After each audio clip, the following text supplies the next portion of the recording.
In this video, I will be comparing 6 Godzillas of comparable attack potency and power to one another to see who comes on top as the strongest island buster. The 6 Godzillas we'll be taking a look at today include the original 1954 Godzilla, the Hanna-Barbera cartoon Godzilla, the Godzilla from the animated series made by TriStar, the Dark Horse Comics Godzilla, Super Godzilla from the Super Nintendo game of the same name, and finally, the Godzilla from Giant Monsters All Out Attack. For each Godzilla, I will be reevaluating their attack potency, speed, lifting strength, durability, intelligence, and any special ability or circumstance specific to that Godzilla that might give them an edge over the others. This analysis will no doubt change the placement of some of the Godzillas on this list, and maybe even elevate some of them above island level. After the feats for all 6 Godzillas are covered, we will have 2 different comparisons, one which with the winner will be determined by who comes out ahead in the most categories, and then a hypothetical story event, where if all 6 of these Godzillas were suddenly dropped into a world together, what would happen? Because I think motivations would play a factor in who would fight who. It's not going to affect their placement on the power scaling, just a little something extra I thought I'd do for fun. Now that the introductions are out of the way, let the games begin. Beginning with the original 1954 Godzilla, starting off the bat, within the first few minutes of the movie, Godzilla displays his most destructive feat, where he manages to boil a significant part of the ocean with his atomic breath. Based off the fact that Godzilla usually walks along the undersea floor when he's traveling around, and basically can go from that to walking almost on the surface of the water when he is surface, Godzilla would have probably boiled a significant part of the water between where he was underwater and the surface. This was calculated to be 59.7 gigatons, which is leaning closer to being high island level. In addition, numerous guides and statements, including from the movie itself, confirm that Godzilla was able to endure a hydrogen bomb. Seeing as how this movie came out this same exact year as the Castle Bravo bombs, which was also referenced in the movie as likely being what stirred Godzilla in the first place, we can scale Godzilla to the most powerful of the Castle Bravo bomb testings, being the Castle Bravo bomb itself, which is at 15 megatons, which puts him solidly in the city level range. In addition, this one guidebook statement states that Godzilla can destroy mountains with his tail, which I guess is bare minimum a small city level feat, because obviously he wouldn't disintegrate a mountain with his tail, so I guess they're just going off the bare minimum. While it does take him some time, he is eventually able to reduce all of Tokyo to rumble.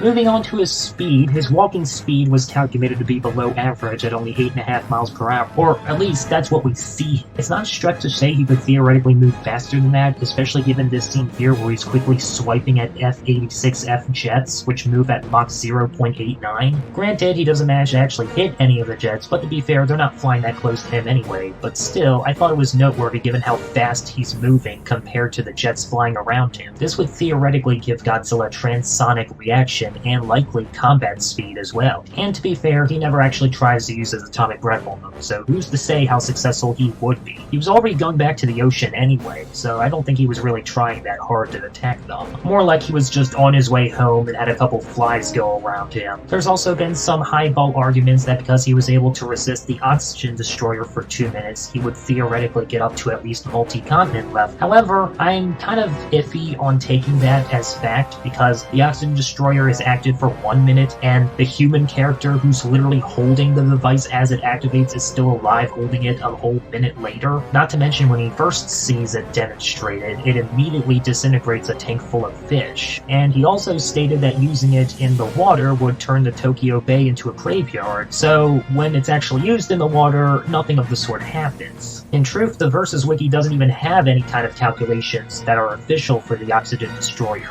It's not exactly possible in real life. And again, it really only starts to affect Godzilla after the 1 minute mark. Again, keeping in mind that after Dr. Serizawa activated a full minute later, he's still perfect fine. So clearly he has a slow startup, and not as big of a radius as he originally said. As for intelligence, well, this Godzilla was able to identify the people responsible for almost killing him and wiping out his family, and took it out on the nearest human settlement. So Godzilla is able to recognize his enemy and locate them as well, despite supposedly living in a habitat untouched and unfound by man. Finally, for X Factor, well, he doesn't really have any special abilities that makes him stand out from the other Godzillas. He's the first, and most other Godzillas would be built upon the foundation that is this Godzilla. So, yeah, he has that drawback of being the first, so not much to work with compared to what came after.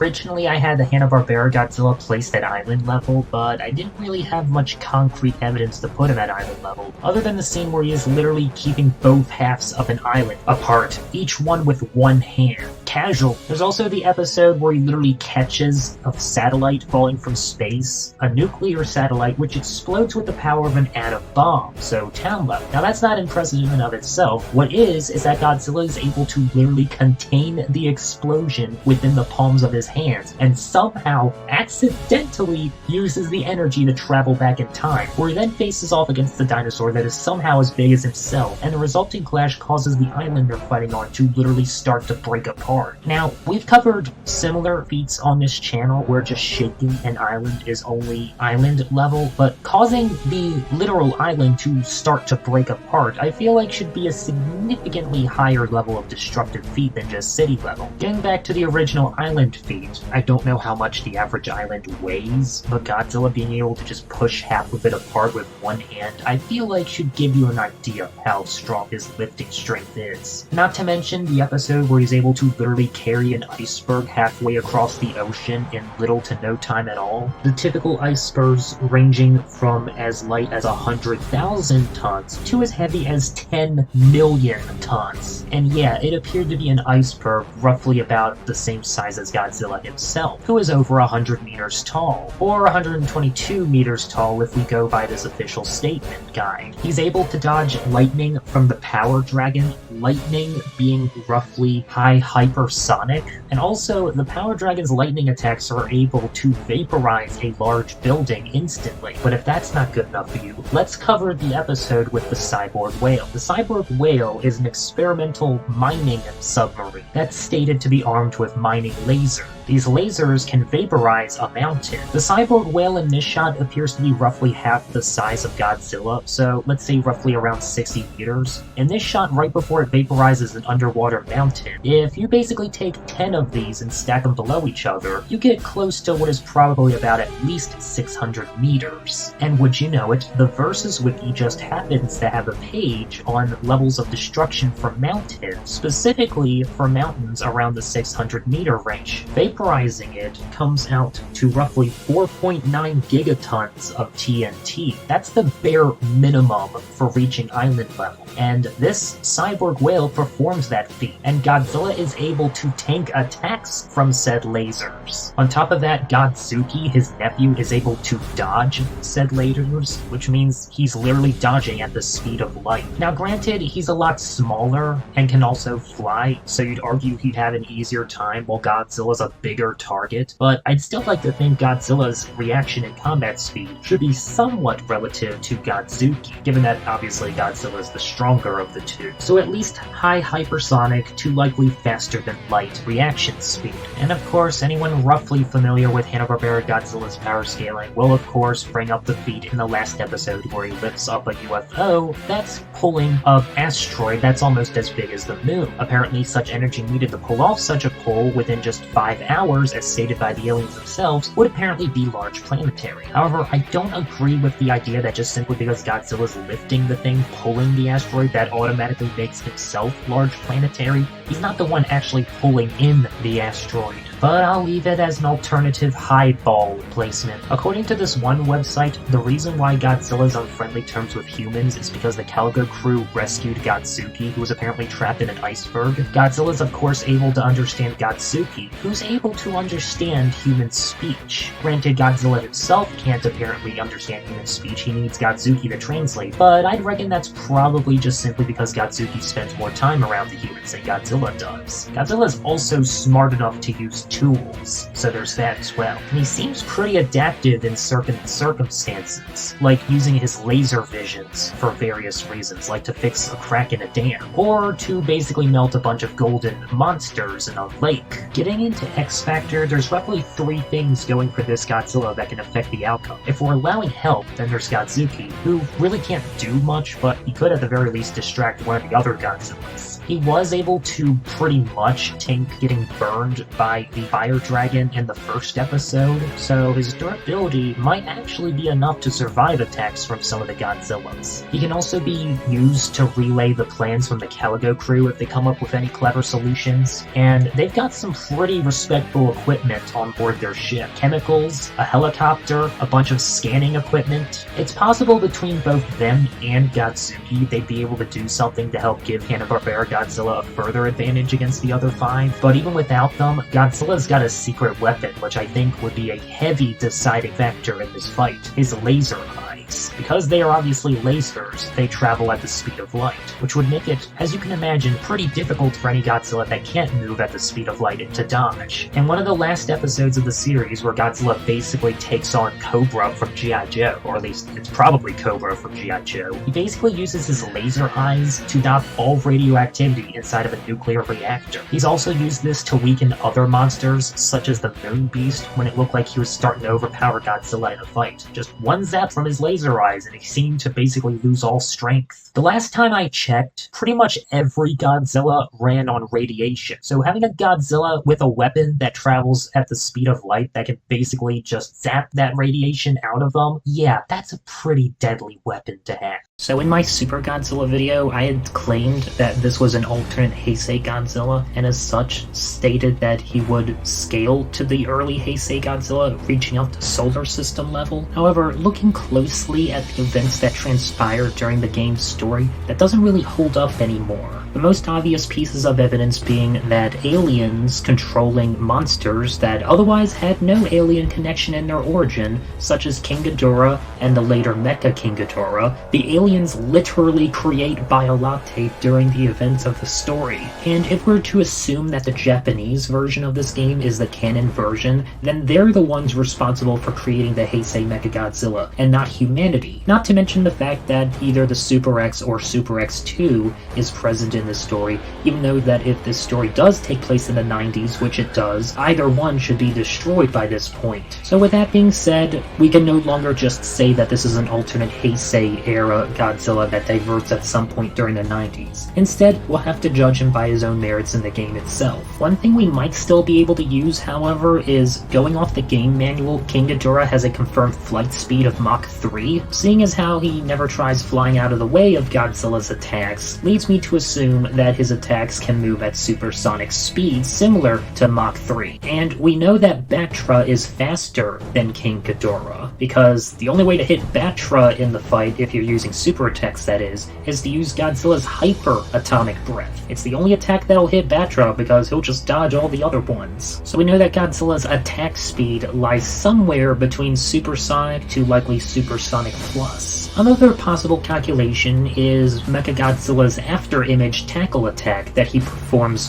very often during his boss fight. Seeing as how he can launch himself at you from the other side of the screen, I'd say it's likely that he's covering at least 300 to maybe 400 meters per second. So yeah, definitely at least transonic to supersonic movement attack speed. And while it is difficult for players to do so, Godzilla can react to and block such attacks. In terms of durability, which is his highest scaling feat, he's able to tank an explosion when Bagan first emerges in his cocoon form, which has been measured to be at 4.6 gigatons of TNT, which is island level. This is based off the quote that the one scientist guy says, saying that the explosion leveled all of Tokyo with the one blast, even though you can clearly see buildings in the background still mostly intact. And this is Godzilla when he's still in his base form. Well, base form with the King Ghidorah cells added on. As Super Godzilla, his durability would increase by 50%, so he should theoretically be able to tank attacks 50% more than that, so 6.9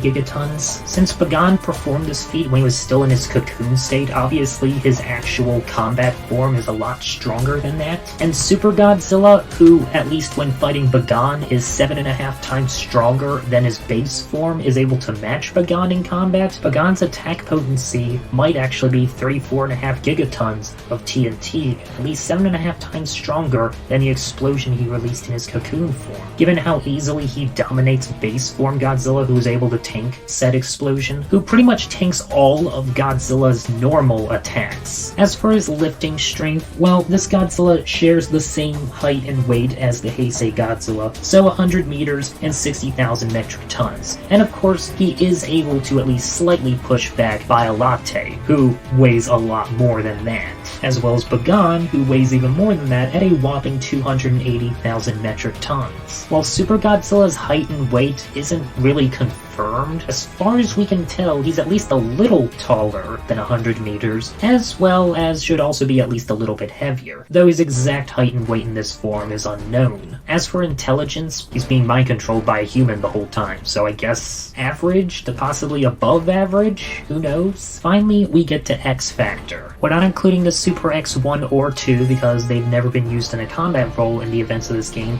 even though I can think of a few instances where they definitely could have served as a good support role. Instead, they're just used as like a sort of remote control for the mind control device, as well as supplying Godzilla with some energy to turn into Super Godzilla during the final fight against Bagan if he doesn't start it as Super Godzilla already. He can carry up to 4 items that he might come across on his way to his next boss fight, which includes an ability that gives him temporary invincibility, 2 separate power-ups that can either restore a little bit of his energy or completely restore his energy, and then finally one which raises his fighting spirit, which basically just allows him to spam his more powerful attacks. These attacks include a body slam which triggers miniature explosions all around the target's body, a charged up tail swipe that sends balls of electricity at the target, also causing mini-G explosions to blow up in their face, a charged up punch attack that sends Godzilla flying across the battlefield several hundred meters, an amped yellow atomic breath, and finally a powerful chest beam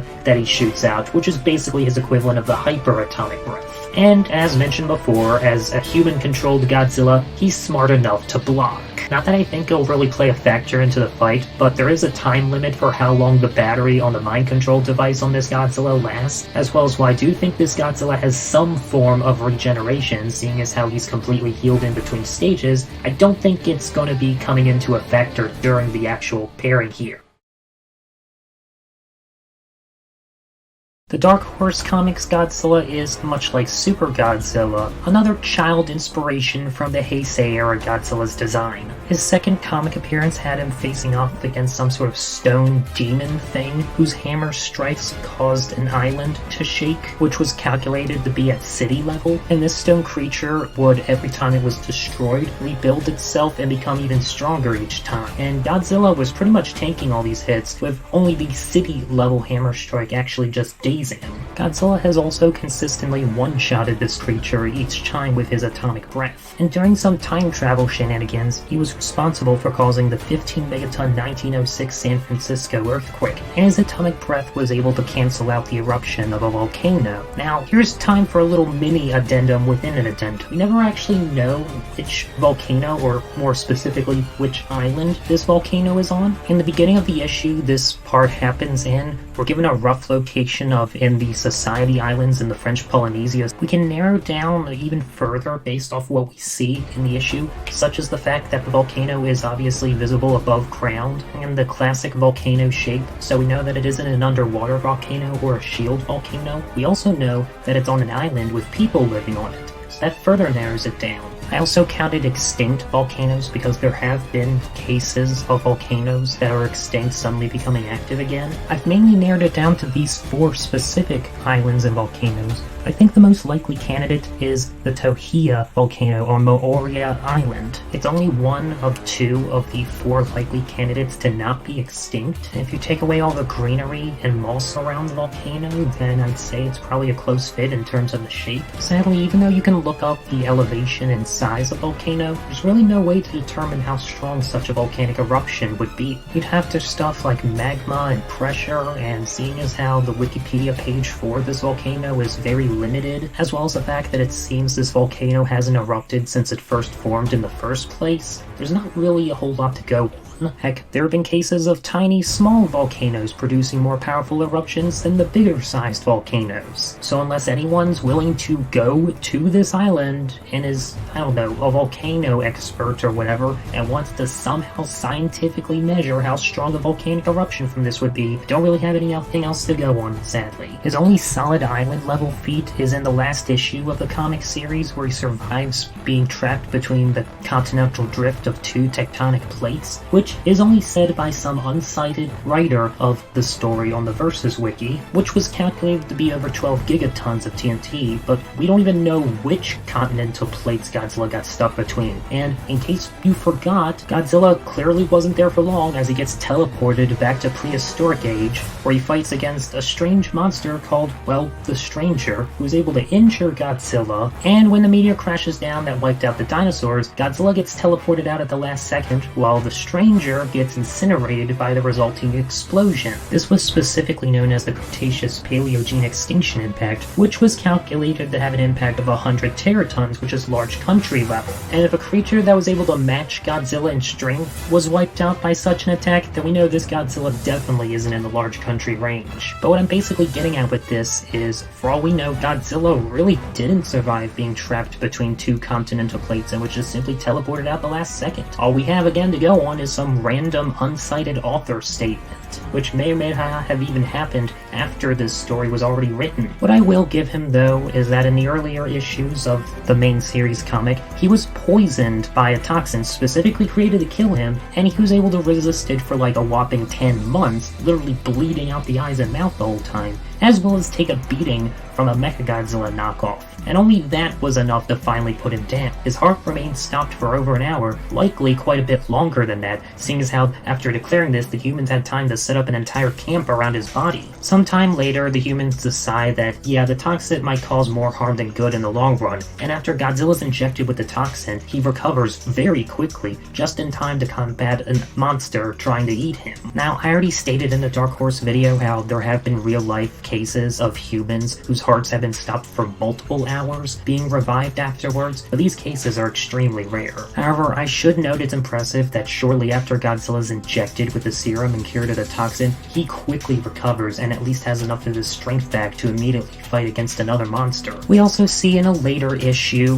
when he's literally being hunted by alien hunters, they impaled him with giant spears, but he seems completely fine in the very next panel, so he must have some kind of fast regeneration. As for lifting strength, this Godzilla's weight isn't exactly confirmed, but we know he's also 100 meters, so it's not a stretch to say that he'd be at least 60,000 metric tons. But also, if that's not good enough for you, going back to the whole time travel shenanigans, he was able to deadlift the 52,000 ton Titanic before it's split in half on top of him. In terms of speed, he's able to react to both F-15 and F-16 jets, which speeds vary between Mach 1.2 to Mach 2.4, so in the supersonic to high supersonic range. Of course, one of these is from the Charles Barkley comic, which may or may not have been canon, so who really knows for sure. Speaking of which, let's move on to his intelligence. I'd say it's about average for a Godzilla. I mean, again, if we're counting the Charles Barkley comic, he quickly learned how to play basketball.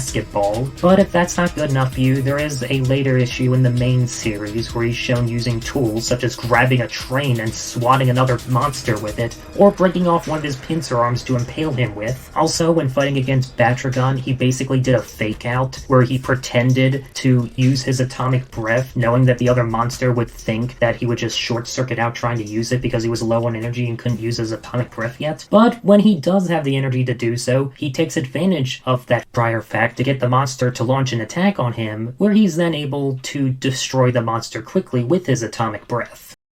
When it comes to covering the TriStar animated series Godzilla, his strongest attack potency feat is in the Season 2 episode, where he has a beam clash against the Sub-Zero Manta. The clashing beams quickly creates a storm in mere seconds, a storm that also generated several tornadoes as well. There have been a lot of calculations for this specific feat over the years on the Versus Wiki, but for the moment at least, the accepted calculation is 38.8 gigatons. Now, I'm not entirely sure if that's just on Godzilla's part or if that's the combined sustained energy for both of them, but even so, it's still solid enough to put him in the island level range, even if he's only contributing half of that energy. In addition, he's able to take blows from several monsters that have been completely immune to the power of Godzilla's atomic breath. Though, whether this is due to them just having some sort of temperature resistance, or just simply ignoring it through raw power and durability alone, it's hard to say. His durability is also rather inconsistent, with the first few episodes he's shown being knocked out by missile strikes, and this is when he's fully grown. There's also the one time in Season 2 where he was knocked out by like a boat flying into his face from a tornado, and the episode where he gets caught in the power cables and the electrocution knocks him out for a brief bit. Though I should note, there was the one episode where he successfully managed to defeat a monster that was apparently immune to bombs that the military created that would be able to take out like several monsters in one shot. Not to mention that with one of the lizard slayers in one of the episodes had enough firepower to pound away a mountain, which I guess is at the bare minimum small city level. Assuming Godzilla would take multiple hits from these to bring down,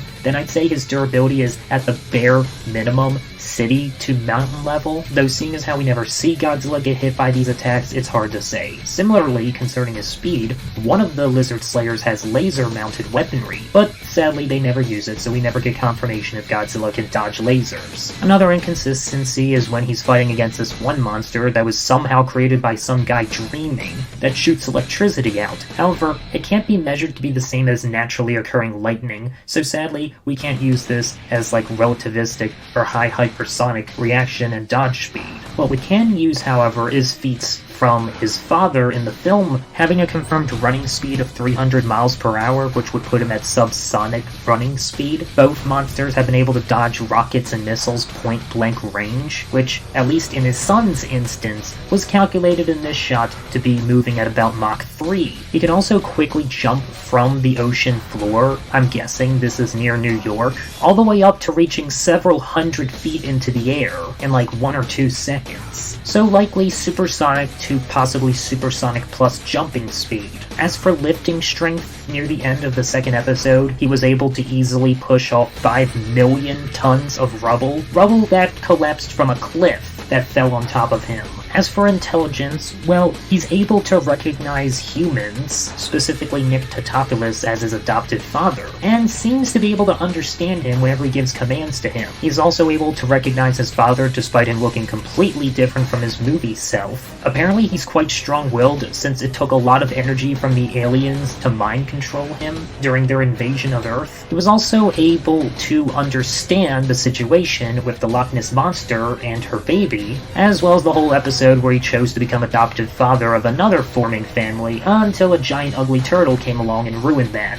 And we do see Godzilla grieving at the end of the episode as well. Not to mention the one episode where Nick outright states that Godzilla's getting smarter as the series goes on. He's also been shown in some instances to adapt to the foes he fights, as shown when fighting against this armadillo rhino looking thing. So I'd say either very high animalistic to possibly below average, if only because he needs a lot of human help in order to know what to do. Finally, for X Factor, we start off with his burrowing ability, which he's been able to use really quickly, including in the middle of combat to dodge otherwise possibly fatal attacks, such as the blasts of energy from the alien ships, which have been shown to one-shot previous foes that Godzilla's taken a whole episode to beat. I know citing his agility as being an X Factor might cause a few head scratches, but I mean, come on, how often do you see a Godzilla this agile and able to jump? It might as well be an X Factor compared to all the other Godzillas, that is. Finally, there's the Heat team themselves. While they may not seem like it, these guys have actually successfully taken down numerous monsters all over the world, mostly with Godzilla's help. But there was the one time they were able to blow up a giant ant queen nest and kill the queen with nothing but laser weapons. Yeah, they have laser weapons that can harm giant monsters. There's also the fact that they have Nigel, the remote-controlled drone, which they could use as a distraction or to distribute some toxin or whatever, sleeping gas to knock out the other Godzillas, even though it pretty much always gets destroyed in literally every episode it appears in. It could be used for a one-trick pony wonder, and if the fight takes place around the water, the Heat sub has its own onboard weaponry, and it helps that one of their members is a French Secret Service agent, likely trained in all kinds of martial arts and weaponry. Not to mention one of their other members is a brilliant hacker, so if any of the other humans rooting for any of the the other Godzillas tries to interfere, they could always do a little sabotage. Finally, I wanted to go over this Godzilla's regenerative abilities. Again, just like with the Dark Horse Comics Godzilla, and in one episode where this Godzilla was poisoned, as soon as he's cured of the poison, we see this open wound heal in mere seconds. In fact, we don't often see this Godzilla bleed in the first place. It's more like he just has a lower pain tolerance than his sheer durability. This isn't part of the X Factor, this is just the part I forgot to include in the durability section. I don't really consider regenerative to be an X Factor, since it's usually a common ability with a lot of Godzillas. I just wanted to put it here before I forgot about it. Last but not least, we have the GMK Godzilla, who may or may not be a recreation of the original 54 Godzilla. The people in the movie aren't exactly sure themselves. And that's unfortunate because, without so, this Godzilla doesn't have any confirmed island-level feats. Yes, his atomic breath was able to generate a mushroom cloud explosion, and he is able to vaporize the 3 guardian monsters with his atomic breath, which ranges from being mountain to large mountain level, but he only ever really gets up to island level just due to scaling off the Godzilla that existed before him. As for his speed, again, he'd have to be at least transonic just like the 54 Godzilla, although he is able to almost hit Mothra, who has a confirmed flight speed of Mach 1, with Godzilla's turning speed just barely unable to catch up to her. The atomic breath itself, however, has been calculated to travel at Mach 8.5, which would be hypersonic. However, again, as mentioned before, his turning speed on the other hand is at most only Mach 1. I should also point out that he's also able to turn his head around pretty fast in order to hit Mothra, who's sneaking up behind him. And while we're on that note, let's quickly cover his intelligence. He's got pretty good battle IQ, almost like he's got eyes in the back of his head or something, and was pretty quick to react to Baragon's jump attack against him. He also managed to maneuver Ghidorah's next, so that when the human submarine fired at them, Godzilla makes sure it was Ghidorah who took the hit instead. Though he does lose points at the end of the movie where he keeps trying to fire his atomic breath despite clearly there being a hole in his chest causing the atomic breath to leak out, and after he does this like 3 times, his body explodes. Other than that, again, he'd have to at least be human level intelligence, either scaling off of the original 54 Godzilla, the fact that he's specifically created by vengeful human spirits, or just this evil smile right here. His durability should also of course scale to his attack potency, since he was able to survive his own atomic breath going off inside him twice, until the third one finally did him in. Though at the end of the movie we do see his heart still beating, so I guess at the very least his heart can tank his atomic breath exploding inside of his own body. His durability also is sufficient to tank these little drills that were designed to mine into mountains, though if you look closely you can see that it's at least shedding at least some of his flesh off of him. Although when he finally does take a wound from King Ghidorah's little shield attack being flown at him, Godzilla has that wound for the entire rest of the movie, which is really the only way the humans are able to send a sub inside of him, which then causes him to blow himself up from the inside out. So while he may have decent durability, his regeneration is practically non-existent, as the humans had time to organize like 2 submarines and explosives and get them out into the water and then go underwater and then enter into the wound. It had to be at least an hour or 2 that passes after Ghidorah first inflicts the wound, and yet it's still there at the end of the movie. As for his lifting strength, he is able to easily lift Baragon up with one arm, weighing 10,000 metric tons, as well as throw around Ghidorah, who's 25,000 metric tons. And of course, he should also be able to lift the same 25,000 metric ton bridge that the original Godzilla did as well. Finally, in terms of X Factor, there was the moment where when King Ghidorah was firing his gravity beams at Godzilla, after a while he seemed to just somehow absorb it and then combine the power with his own atomic breath and fired it back at King Ghidorah, which caused him to explode into a bunch of little tiny pieces. It's honestly possible that GMK Godzilla would just simply be able to absorb the energy from any of the other Godzilla's atomic breaths to supercharge his own. I mean, the atomic breath is technically radiation, and Godzilla is powered by radiation, though that does leave the debate if the same thing wouldn't simply happen for any of the other Godzillas. We know at the very least it is very likely to happen with this specific one. Finally, there was one more thing I wanted to bring up that I'm surprised no other Godzilla power scalers ever considered. So any Heisei Godzilla power scaler will tell you about the time where in the Godzilla vs. King Ghidorah movie from 1991, how Godzilla grew from 80 80 meters to 100 meters because he absorbed 200 times the energy that created him from a modern nuclear submarine. 200 times stronger might seem overkill, but it makes sense when you consider how many power-ups that particular Godzilla got in pretty much every movie he appeared in. Yet it was only that specific one that caused him to increase in height. Where am I going with this? Well, near the beginning of the GMK movie, the GMK Godzilla attacks a nuclear submarine. You see where I'm going with this. These two movies came out 10 years apart, so it is very likely that the submarine Godzilla attacked would be another one of these modern nuclear submarines, and would have provided, theoretically, a similar boost in strength as well. That means that possibly this Godzilla could be small country level if we take the power of the 54 Godzilla's atomic breath and multiply it by 200. Then we get the theoretical power output of the GMK Godzilla's atomic breath, assuming he is literally just a revived 54 Godzilla. Even if you wanted to lowball it and say that the 54 Godzilla was on city level, that still gets him up to the large mountain level range. At the very least, I'm hoping this causes debate in the Godzilla power scaling community, and maybe gets people to look into and see if this can actually be a usable feat for this Godzilla. If the same real-world logic applied to the Heisei Godzilla's power boost, then I don't see why the same exact thing that happened to GMK Godzilla can't be used as well. It might even explain why he's taller than the 54 Godzilla to boot, though I will consider this a hypothetical highball argument, just to be fair.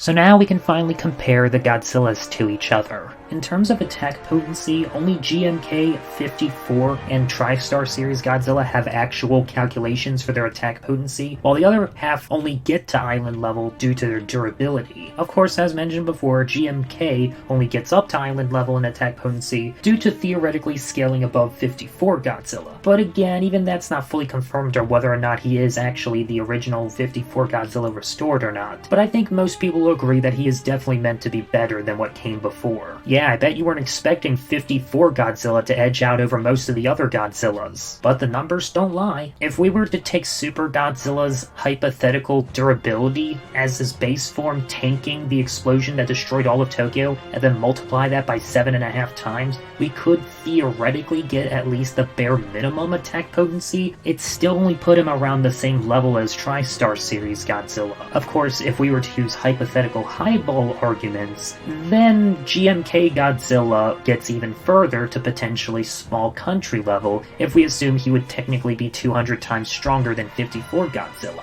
But if we're using highball arguments for one, then we'd have to use highball arguments for another, specifically Hanna-Barbera Godzilla, who of course was able to lift a UFO spaceship that was pulling in an asteroid half the size of the moon, which is somehow large planetary. But again, I don't fully agree with that piece of evidence. But the Versus Wiki does, so I'll include it for this specific version of the attack potency part. As for speed, Hanna-Barbera takes this category by a landslide. He has probably one of the fastest traveling speed in the entire franchise, as well as, again, literally being able to dodge lightning, and also react to mining lasers. He was able to react and fire at the mining lasers with his own lasers at the exact same time, so faster than light combat speed with his lasers, as well as of course reaction speed. None of the other Godzillas even come close to reaching that level of speed, with the closest being TriStar series, who never even got to face off against such kind of attacks. GMK and 54 are the slowest by far. Yes, GMK's atomic breath travels at Mach 8.5,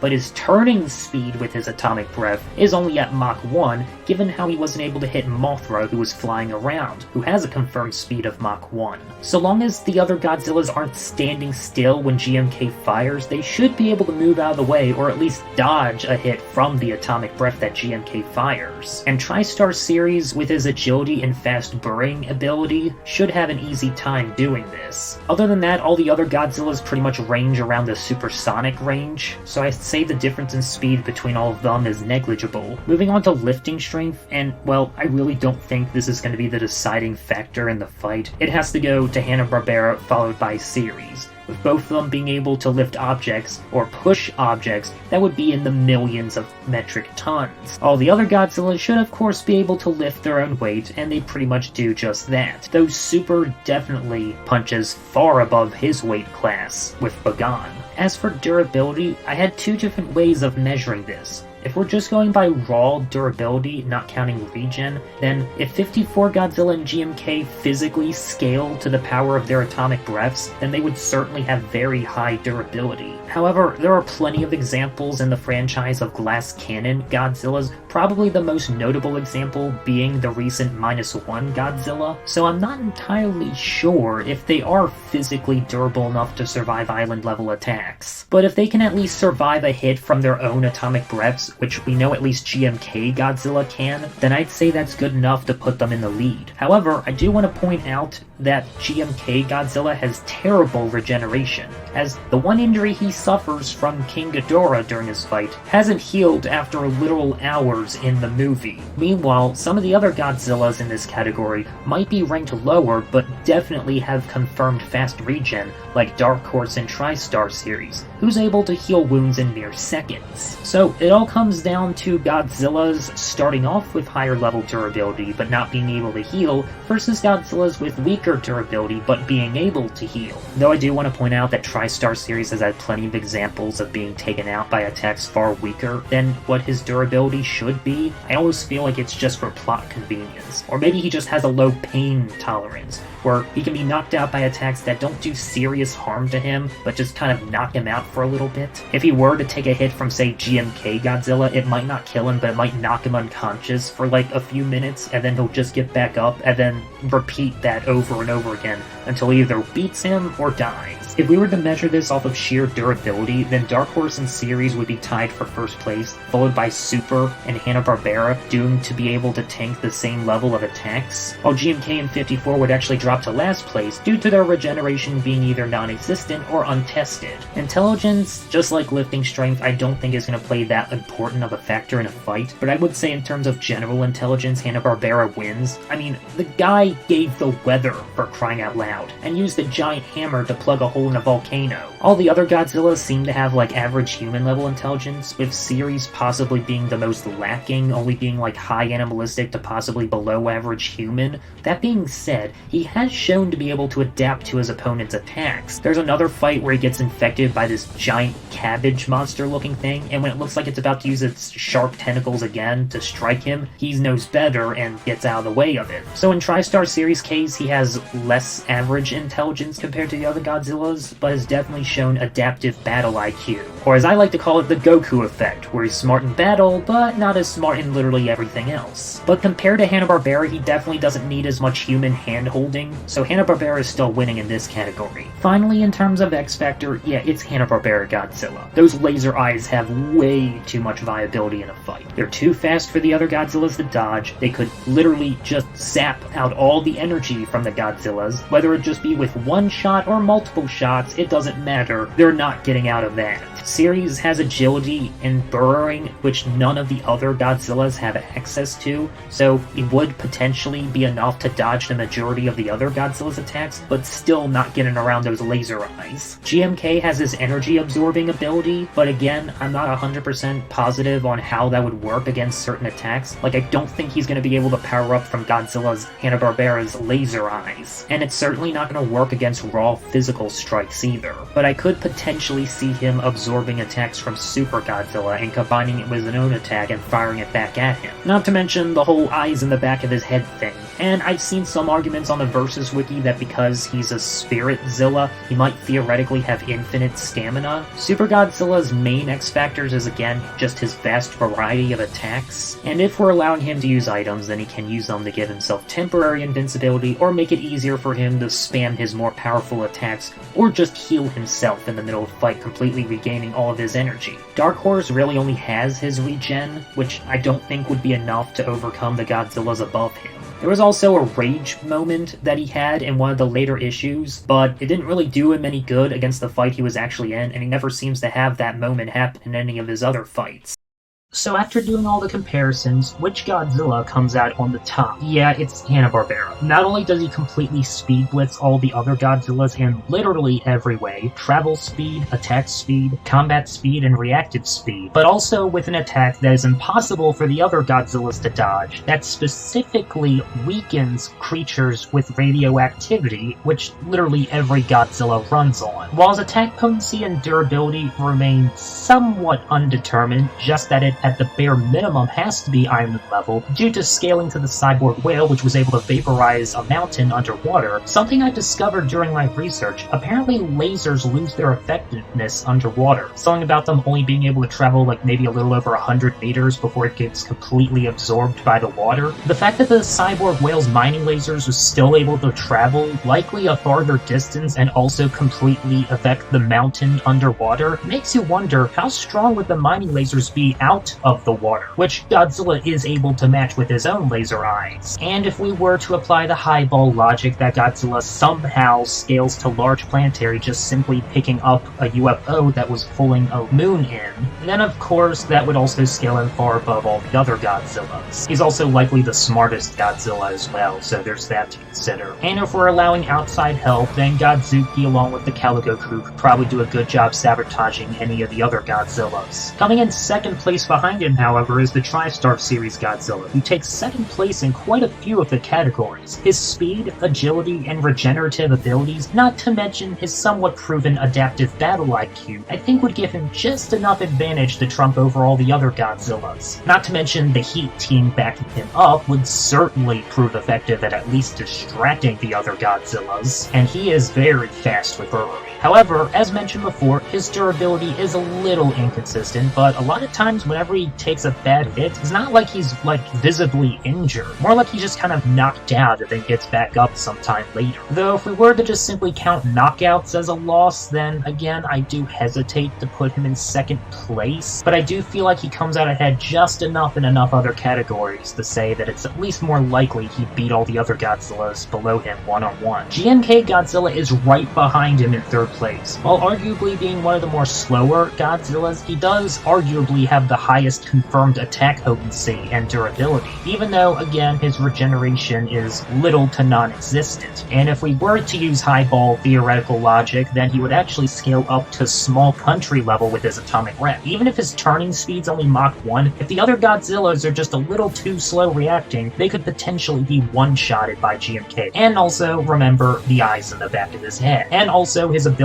to absorb energy from an enemy's attacks, which I think is his biggest reason for beating who's below him, Super Godzilla. Super Godzilla has respectable speed, would definitely give him an advantage over GMK. However, I'm fairly certain even he would be too slow to dodge GMK's atomic breath if he doesn't move out of the way. And, well, given the way the gameplay works in this game, it's kind of impossible to dodge attacks. The best Super Godzilla can hope is to block them. And while I would potentially allow the use of items, he only has so much of those, and I feel like in the end it only delay the inevitable. Not to mention, if he takes a bad hit around the head, then lore-wise, it's possible the mind control device would be destroyed, and it would be harder for the humans to control Godzilla, limiting his effectiveness, assuming they'd be better at having Godzilla fight than Godzilla fighting on his own. And again, any energy attacks he would use against GMK, if they're not strong enough to one-shot him, GMK would probably just absorb the attack and fire it right back at him. And during actual boss fights, outside of items, Super Godzilla has no regeneration. That's not to say he doesn't have regen, because his health does seem to magically be fully restored in between stages, but in terms of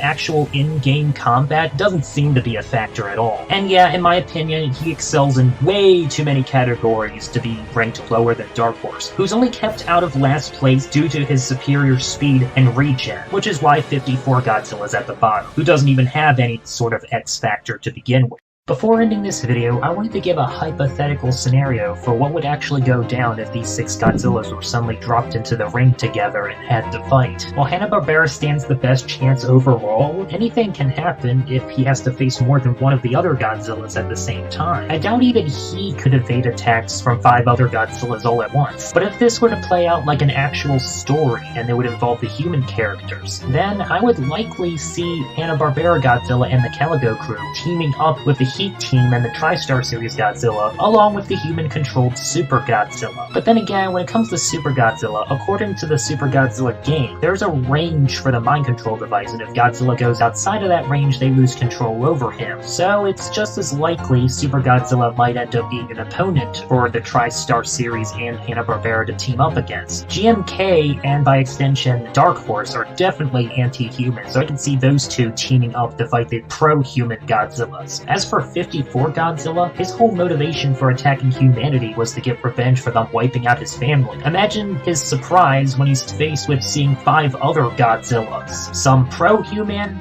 some anti-human. I'd imagine he'd be very besides himself, and a little hesitant to take part in possibly causing the deaths of more of his kind. Hanna-Barbera would definitely be able to take down Super Godzilla one-on-one. In fact, one zap of his laser eyes might completely drop him back to his base form, unless he just happens to use the invincibility item on his own without human input. Though since the mind control device is apparently responsible for giving him his hyper breath and by extension Super Godzilla's chest beam, he would lose access to his strongest attack. His intelligence and battle IQ are also completely unknown since he is literally controlled by humans for the entirety of the game, though I like to think he's at least partially aware of what's going on while he's being controlled, since at the very end of the game, when the mind control device is destroyed, instead of just turning his attention on destroying more human structures, he just goes back to the ocean peacefully. Since I believe it could have theoretically happened within the canon of the TriStar/GMK timeline, I would like to pair the two off against each other, sort of like the ultimate strength versus speed matchup, where TriStar series has to use his superior speed and agility as well as his burrowing ability to avoid GMK's attacks, most notably his atomic breath. I think so long as he isn't standing still when GMK fires, he'll be alright, but that atomic breath could potentially one-shot him, or at the very least take him out of the fight for a long enough time to possibly overwhelm Hanna-Barbera if he has to fight 2 or more Godzillas at the same time. As mentioned before, I think 54 Godzilla would be hesitant to take part in this fight at all, though I could also see him teaming up with his potential future counterpart GMK. Hanna-Barbera is definitely going to be carrying the fight, but I think between G-Force, Godzuki, and the Calico crew and the Heat team, they would be able to help make up for Hanna-Barbera and TriStar series being potentially outnumbered 4-2. And theoretically, all Hanna-Barbera would have to do is just simply hit each Godzilla once to completely tap them out of energy. And in the unlikely scenario that Super Godzilla does remain under human control, then you've got 2 of the tallest Godzillas in the rankings, and the most agile Godzilla facing off against the GMK Godzilla 54 and Darkhorse, 2 of which have the worst regen, as in it's possibly non-existent, and the other one really only has his regen going for him. I do think while it will be a difficult fight, TriStar series could eventually wear down GMK due to his lack of regen, and if 54 Godzilla really only is city level in terms of physical durability, and his only atomic breath is what gets into island level, then even if we were to multiply that by 200, GMK would only be mountain level, which would still be significantly below what TriStar series is capable of dishing out and taking, since he was able to survive a hit from the Sub-Zero Manta, who again was able to match the island level atomic breath that the TriStar series Godzilla dished out. Sorry if this section of the video wasn't as developed in detail as you would have thought, but this video is long enough already. Maybe I'll do a more detailed version of this hypothetical story another time. But in any case, I hope you all enjoyed this little matchup of 6 Godzillas. With this, we officially wrap up 19 Godzillas, but there is way more planned for the future of this channel. By the time I'm done with this series, we're gonna have power scaled at least 50 Godzillas. Just you wait. Until next time, folks, take care.